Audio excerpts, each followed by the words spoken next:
आपने देखा होगा इससे पहले हम लोग पश्चिमांचल में गए, वहाँ के 14 जिले हैं, सभी जिलों में जनजागरण सभा हुई। उसके बाद एक बड़ी मीटिंग हुई मेरठ में। उसके बाद ऐसे आगरा में हम लोग गए हर एक दक्षिणांचल डिस्कॉम के अंतर्गत।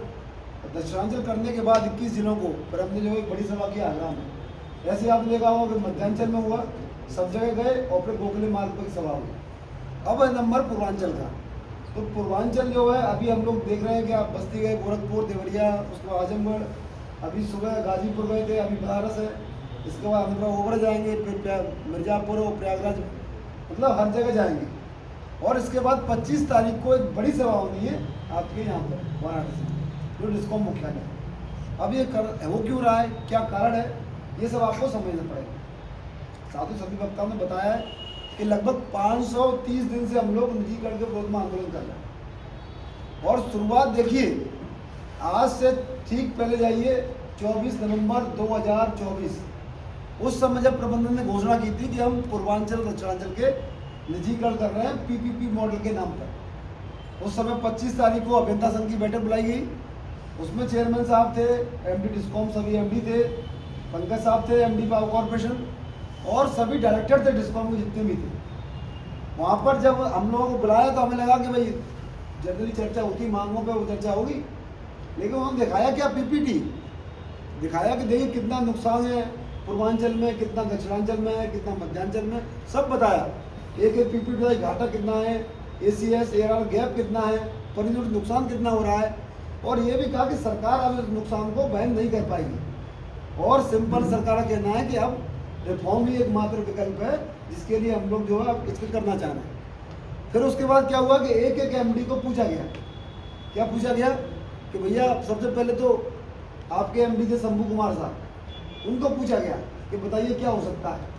वो खड़े हुए, उन्होंने बताया साहब कि हमने बहुत सुधार किया साहब, बहुत हमने कार्रवाई की, सब कुछ कर लिया, लेकिन सुधार नहीं हो रहा है, कुछ नहीं हो रहा सर। और लेकिन आप जो प्रस्ताव लेके आए हैं तो चेयरमैन साहब ट्रिपल पी के मॉडल पे, सर ये प्रस्ताव बहुत बढ़िया है और इसी से बस सुधार हो सकता है, बस यही एकमात्र विकल्प है पूर्वांचल डिस्कॉम के ऊपर। और जब उन्होंने अपनी बात खत्म की तब हमने खड़े होकर उनसे कहा सर आप 3 साल से डिस्कॉम के एमडी हैं, अगर आपके रहते हुए डिस्कॉम बिकने के कगार पे आ गया है तो आपको इस्तीफा देना चाहिए, यहाँ क्यों बैठे हो पर्ची मिले हुए, ऐसे आदमी क्या करते हो।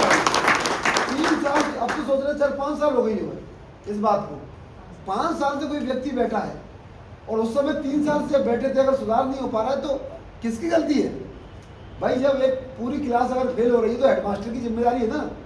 कहीं अगर कोई दिक्कत हो तो मान लो चलो लोकल स्तर पर दिक्कत है, लेकिन तो पूरे डिस्कॉम की बात है। अभी क्या होता है बीसी में किसी भी इंजीनियर को पूछा जाता है कि आप कितने दिन से पोस्टेड हो, वो बोलते साहब मैं 6 महीने 6 महीने से हो रहा है और ये स्थिति है। और इससे कोई पूछे 3 साल से बैठा भाई क्या स्थिति है, 5 साल हो गई है, कोई पूछने वाला नहीं। इंजीनियर को क्या करता है, सस्पेंड कर दो, एडवर्स एंट्री दे दो। अरे इस आदमी को भी एक बार सस्पेंड कर रिकमेंड ही कर दो, नहीं तो कम से कम एक चार्जशीट दे दो कि भाई ये आपकी वजह से नुकसान हुआ है, ये दिक्कतें हुई है, निगम घाटे के बिकने कगार पे आ गया, क्या किया है, नियम 10 का नोटिस ही दे दो भाई कम से कम। एसीआर लिखी गई है शंभू कुमार साहब की, एक्सीलेंट एसीआर लाएगी बताओ, एक्सीलेंट एसीआर। जबकि ऊर्जा मंत्री बैठक में क्या बोले थे, ऊर्जा मंत्री ने कहा लोग ट्रांसफर कराने के लिए लोन निकाल रहे हैं। शंभू क्या चल रहा है पूर्वांचल में, लोग मजबूर हो रहे हैं कि लोन से अपने ट्रांसफर पोस्टिंग करा रहे हैं। ये कोई खुली बात तो सबको पता है, बात पूरी मीटिंग में बोला है और यहाँ लोगों से बोला गया कि आप लोन लेके पैसा दे दीजिए, उसका मन चाहे पोस्टिंग ले लीजिए, फिर खूब कमाइए। ये चल रहा है पूर्वांचल के डिस्कॉम में। उसके बाद आपने देखा होगा यहाँ के अकाउंटेंट 1.5 करोड़ रुपए अपने खाते में डाल लिए, पता ही नहीं चला, नाक के नीचे एमडी की कौन ले भाई, वो अगला पैसा उसका तो था नहीं, वो तो शुक्र करेंगे जो है बैंक का, सेव अकाउंट में 1.5-2 करोड़ रुपये पहुंचा तो एकदम वो लोग आए कि 1.5 करोड़ सेविंग में कहाँ से आ गया, तो उसकी जांच हो गई, कार्रवाई होगी।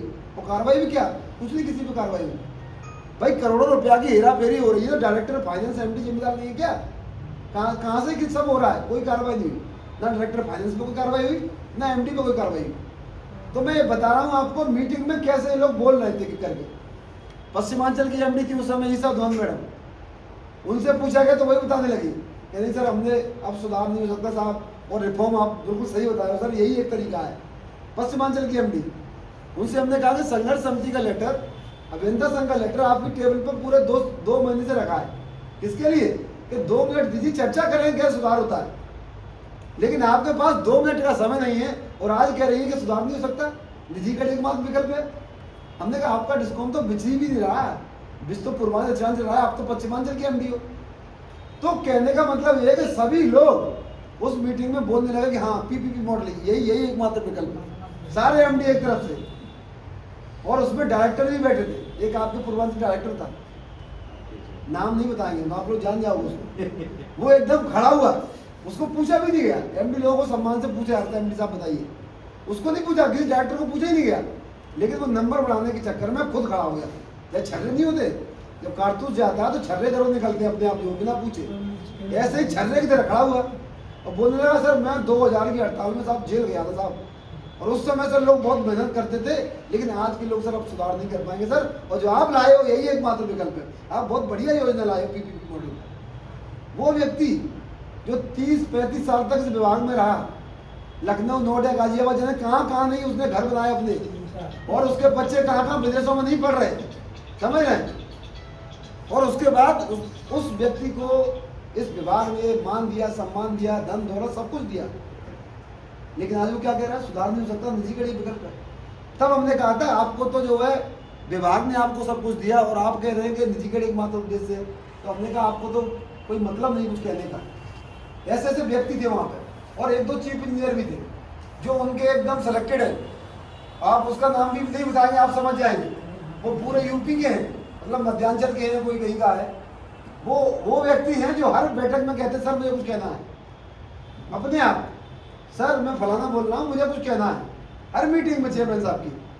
तो ऐसे लोग नंबर बढ़ाने के लिए रखे जाते हैं प्रबंधन के द्वारा। तो जब ये बात हुई पूरी बैठक में कि भैया पीपीपी मॉडल ही एक विकल्प है, तो हमने चेयरमैन साहब से स्पष्ट कहा कि सर अगर आपने सोच ही लिया है कि पीपीपी मॉडल के नाम पे आप पूर्वांचल को बेच रहे हो, दक्षिणांचल को बेच रहे हो, तो फिर आप अगर ठान ही लिए हो तो फिर आप सुधार कर भी नहीं सकते, क्योंकि आपका दिमाग सिर्फ बेचने पे ही चलेगा।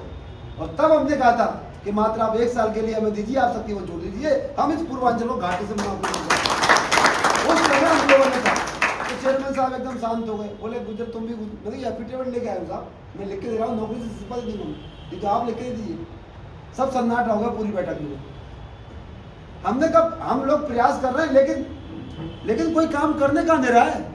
फिर उन्होंने एक बात कहा कि हमने बहुत कार्रवाई की है, बहुत कुछ किया है, लेकिन सुधार नहीं हो रहा, तुम कैसे सुधार कर लो।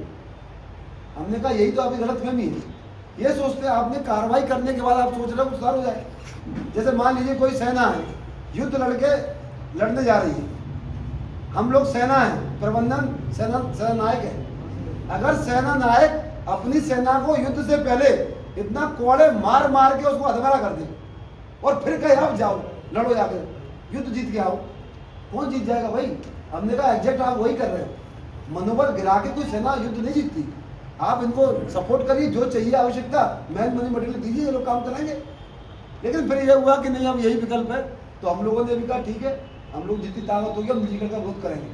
साथियों याद रखिए डेट 7 दिसंबर, आपको याद होगी 7 दिसंबर 2024 वो पहले दिन था जिस दिन हमने आह्वान किया था कि मात्र 1 घंटे के लिए 5 बजे के बाद विरोध सभा करनी, मात्र 1 घंटे के लिए। प्रबंधन क्या मालूम है, हड़ताल हो रही है, प्रबंधन मालूम है हड़ताल हो रही है, बिजली विभाग में हड़ताल हो रही है। सारे डीएम कमिश्नर को लेटर लिख दिया, लेखपाल तहसीलदार सब पुलिस फोर्स आके बिजली घरों पर खड़ी हो गई।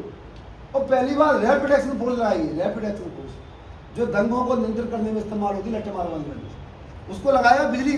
ये सब क्यों किया गया, ये भी समझना बहुत जरूरी है आप लोगों के लिए।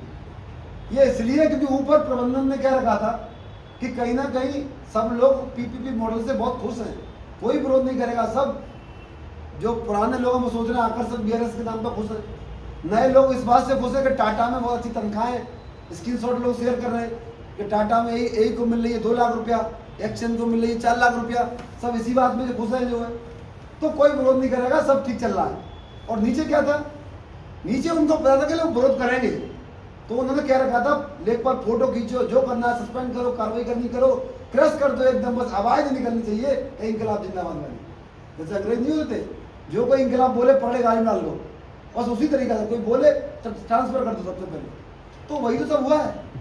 लेकिन साथियों धन्यवाद व्यक्त करेंगे आप सभी लोगों का कि जिस समय पूरा एकदम पुलिस का पहरा था बिजली घरों पर, उसी दिन 7 दिसंबर को 75 जिलों में से 72 जिलों में जोरदार विरोध प्रदर्शन हुए, आप ही लोग निकल के आए और उसका नतीजा ये हुआ, जब अखबार में जब LIU की रिपोर्ट जाती है, ये सब केंद्रित होती है, DG इंटेलिजेंस होते हैं लखनऊ में, वो पूरे प्रदेश का कंपाइल करते हैं और माननीय मुख्यमंत्री जी को ऊपर सरकार में देते हैं कि ये हुआ है जो, तो बात जब देखा ऊपर जो है माननीय मुख्यमंत्री ने कि बिजली के निजीकरण के विरोध में 72 जिलों में विरोध हुआ है, और एक आदमी आया था वो हमसे कह रहा सब सहमत है, इसका मतलब कोई ना कोई झूठ बोल रहा है हमसे।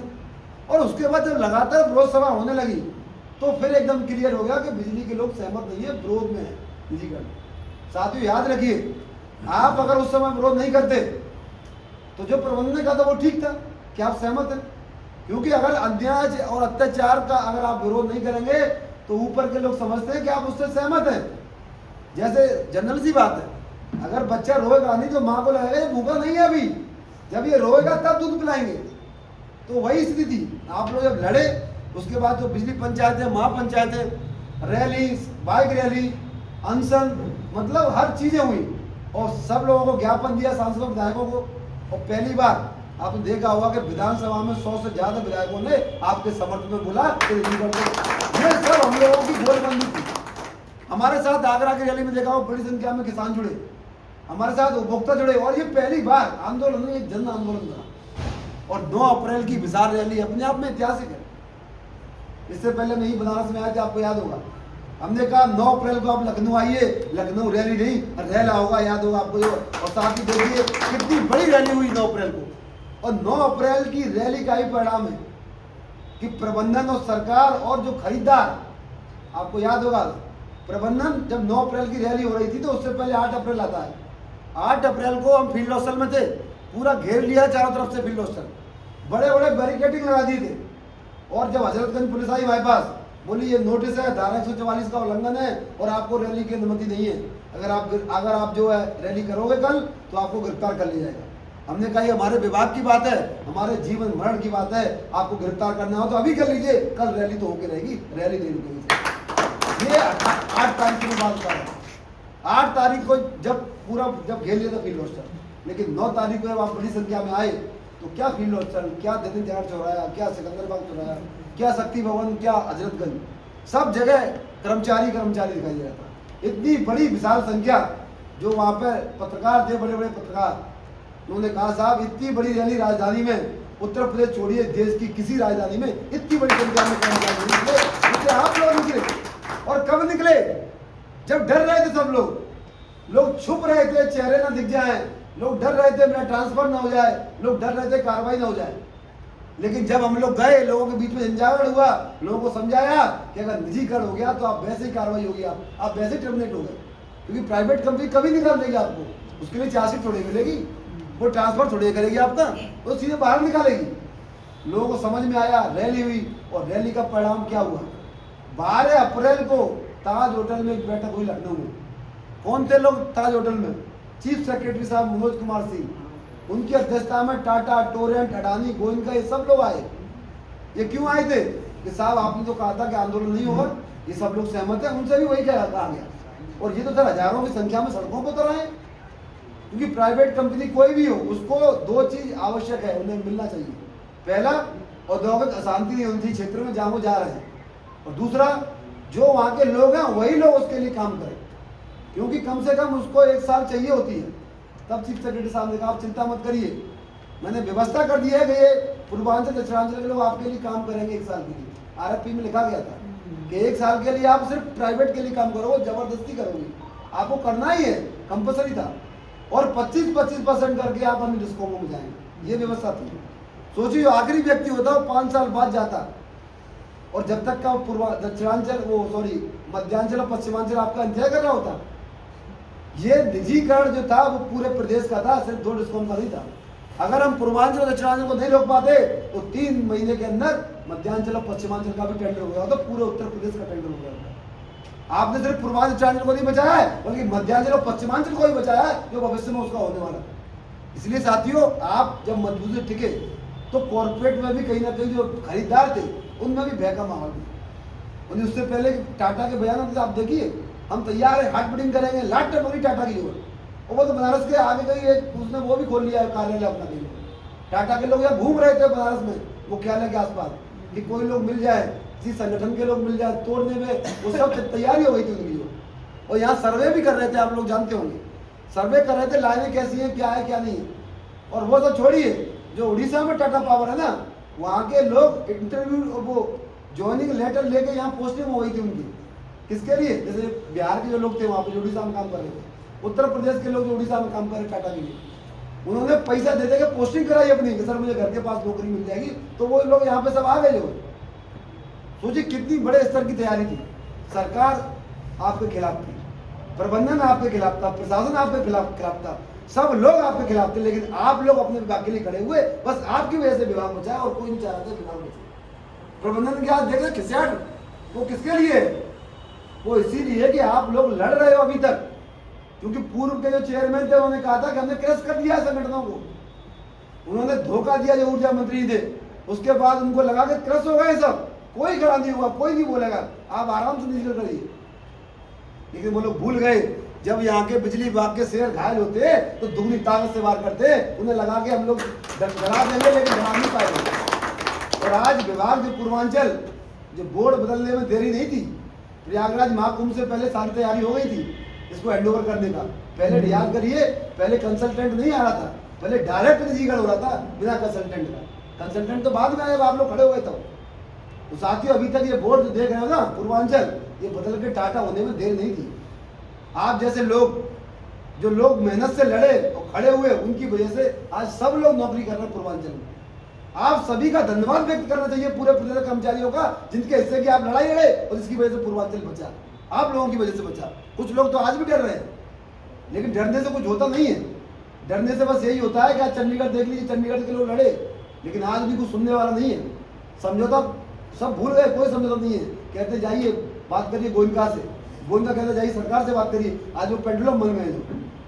तो साथियों, आप लोगों ने निजीकरण रोका, लेकिन निजीकरण के बाद आपने देखा होगा 530 दिन के संघर्ष के बाद, ऐसा नहीं कि निजीकरण आराम से रुका है ना, अभी ये सोच रहे होंगे 27 के बाद हम फिर लेके आए। तो साथियों, इसके लिए जरूरी ये है कि जो लोग लड़े आपके लिए 530 दिन से, उन पर अगर कार्रवाइयाँ हुई हैं, जैसे ट्रांसफर किए लोगों के, बड़ी संख्या में आपको जो परामर्श लेटर दिए उसकी वजह से स्थायीकरण प्रमोशन रोक रहे हैं, बड़ी संख्या में संविदा कर्मचारियों को निकाला गया है छटनी के नाम पर, और 87 अमेंदा जिन्होंने 20 ही छोड़ी उनको आरोप पत्र दिए गए हैं, जिसकी वजह से प्रमोशन का उत्पीड़न हम समाप्त नहीं कराएंगे, लोग आगे लड़ने में डरेंगे। तो हमारा उद्देश्य सिर्फ एक ही है कि जितने भी उत्पीड़न हुए उन सब उत्पीड़न को वापस कराया। बताइए आप सहमत हैं? क्योंकि आपको